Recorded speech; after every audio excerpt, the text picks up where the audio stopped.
Hey everybody, welcome to etrailer.com. I'm Bobby, and today we're taking a look at the Kuat NV 2.0 here on our 2020 Ford F-150.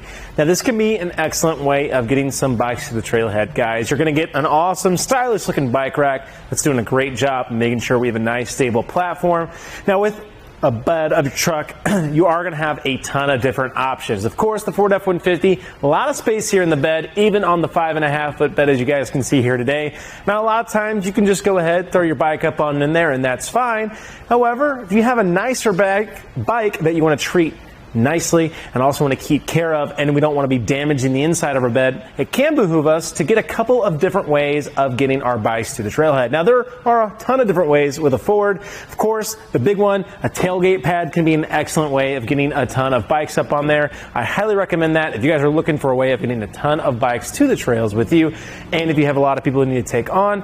However, that thing can be bulky. It's kind of annoying to have to use, and there's no great way of securing it to our vehicle when we leave it unattended. And primarily, if you're going for some long road trips, you might be just loading up that bed of your truck with everything you need. So bikes definitely take up a lot of room. Why not get them out and onto the back of our Ford here today, as you guys can see. Now the NV, definitely going to do a great job for us. Of course, I think it's one of the best looking bike racks out there. You do have that nice gunmetal gray throughout the entire thing with a nice copper or an accent. Of course, if you guys are looking for a couple different color options too, this also does come in black, which can be a great way of just matching what your vehicle look is going for. Now, it doesn't just stop there at looks, though. With a 60-pound capacity per bike, we're going to have no trouble getting those big bikes up on here, even into those heavy e-bikes. Then have a good time sitting on this guy. You are seeing a very nice track of platform here on this tray style. As you guys can see, really good coverage across the entirety of the platform. And one thing I like, this cradle is actually be able to be shifted for that back wheel. So that makes it very, very versatile. You can see how small of a bike we get on here to how large of a bike we can get on there, which is really awesome, right? Like, versatility is really big, especially if we have other people that we want to take to the trails with us. On the very end too, on either side of our platforms, we are going to have integrated cable locks here. These guys are going to be awesome of just, excuse me here guys, pulling that out and then getting that strapped through both of our bikes. Of course, each platform is going to have one for our bikes, which can be great. Sorry, here's I mess with this, guys. As you guys can see, that way we can go ahead and make sure that our bikes stay attached to our carrier when we leave it unattended, which is amazing for ourselves. You love to see that security element, especially if we have nicer bikes that we want to make sure are getting there safe. With it too, we are having that ratcheting arm system. As you can see, that front wheel does have a nice standard groove in there for ourselves, so we're not going to have any trouble at all getting our bikes in there. The only thing I'd like to point out, not going to be the widest cradle, of course. So if we take a look here, it's only about 5 inches there on the inside. That inside though is about 4 3/4. So definitely going to be okay for those semi-fat tire bikes. I definitely could see us having just a little bit of issue fitting a little bit over that, but I really do like that front cradle. You're getting a nice rise in there. That way we're not going to be worried about it falling off either side, especially when we start going ahead and utilizing our ratchet arm system. Now these guys work great. As you guys can see, they just simply go right down on our wheel. Won't be popping up unless I hit that lever. I really do like that copper orange accent on the inside as well. Kind of nice that we just have a little bit of color to make it look good. Now, one great thing about this guy as well is we actually can tilt this away while our bikes are on here. As you guys can see, all I have to do is come right here to this lever, pinch that guy back towards me, and actually drop him down. Now, our tailgate is going to be very long on our Ford here, so unfortunately today, we are going to have contact right there on our gear housing.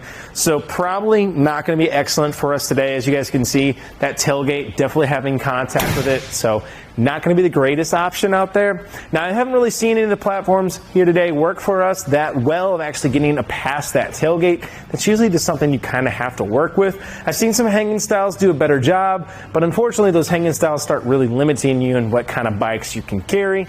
But what this can be great for, if you have any other vehicles in the family as well, can go ahead and get that tilt-away feature. It works amazingly for any kind of hatchback systems that you guys might have out there. And to walk this up is very easy. I just simply support it, walk it in place. That lever is going to go ahead and click back, letting me know it is secure. And that's nice because there's no pins or clips or anything I have to worry about. I just walk it up and it's good to go. Now, to take our bike off isn't going to take any time. I just simply want to come right back up to my strip, in the back end here. Pressing in that lever and removing our strip. On the inside, you will see just a little bit of soft rubber matting there.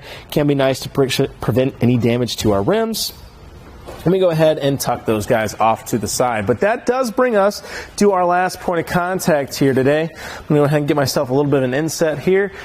To release this, I just want to make sure I have a good handle on my bike. Don't want that tilting into our F-150 or ourself, causing any kind of damage. And then I just simply press it, lift up, out to the side, and off. And we are already ready to ride. Very easy system to use. And I'm even mounting it. You can just walk right up, place it on the platform, get it in that cradle, and have it good to go. The only thing to watch out for is this strip here in the back, guys. It's usually going to want to go like that, which is not too bad of an idea. Sometimes I just dip my wheel down right in here, catch it with that open end, and that way it's ready for me to start strapping down, which can be very, very quick to do.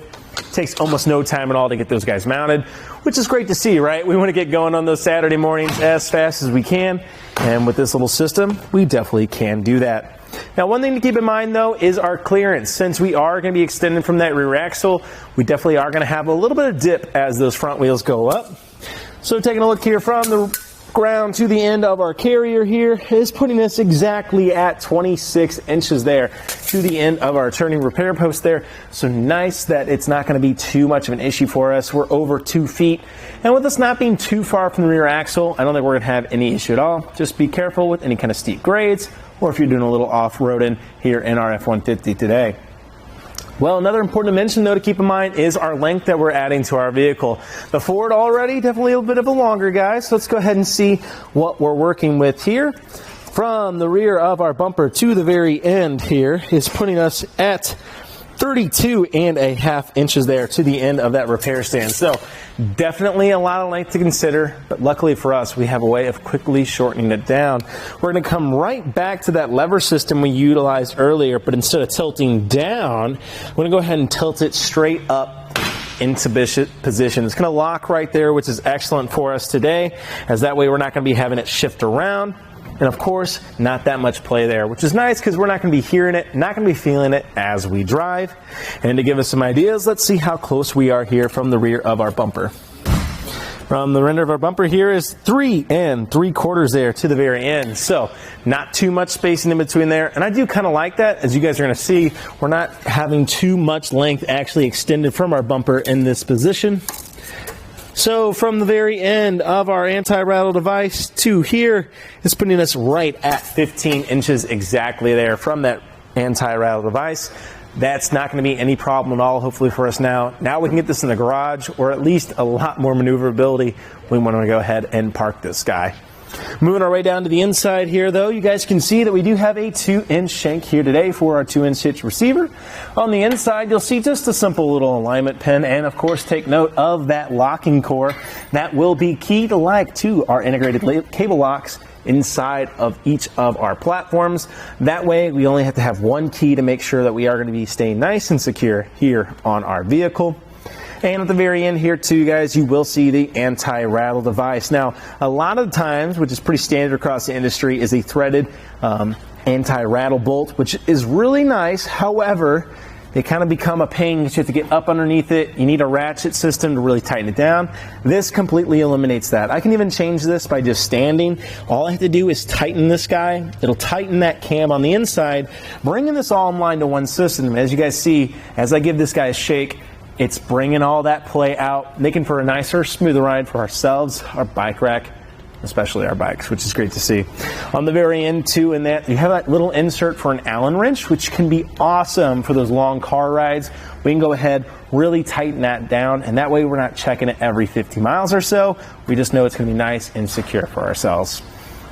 And one last little feature of this guy, I know he's got a ton, which is awesome, right? We love to see it from these premium carriers. We actually do have a little bit of a repair stand here. So all we got to do, back out that lever, allows us to kind of actually change this guy.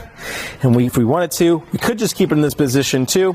We could raise it up. We can change it to whatever height we need, which is really awesome with this guy. I like how easy it is to use. As you guys can see, we can open that. Now I can set my bike in here, tighten it down, and that way I can make all the repairs I need to at the Trailhead, which is awesome because, you know, leave no bike behind, right? Want to make sure that it's getting there and it's getting there safe And if we don't treat it too well on the trails, or the trails don't treat us too well, nice that we can go ahead and get those repaired and get us back home safely. So, like to see that. Now, if that's something you're like, man, that repair stand, that's cool, but not something I really need, they also do offer the Kuat NV base here at etrailer.com, which can be a great little option of just getting all the really cool features without having to deal with that pesky turning stand in your way all the time. Again, though, great little solution for ourselves if you do find yourself being handy at the trails. Well, guys, I think the Kuat NV really speaks for itself. You know, you got that 60-pound capacity rating. You're also getting a nice, sleek look. Don't forget, there are a couple color options out there for you. And I think that about does it for our look at the Kuat NV 2.0 here on our 2020 Ford F-150. I'm Bobby. Thank you for watching.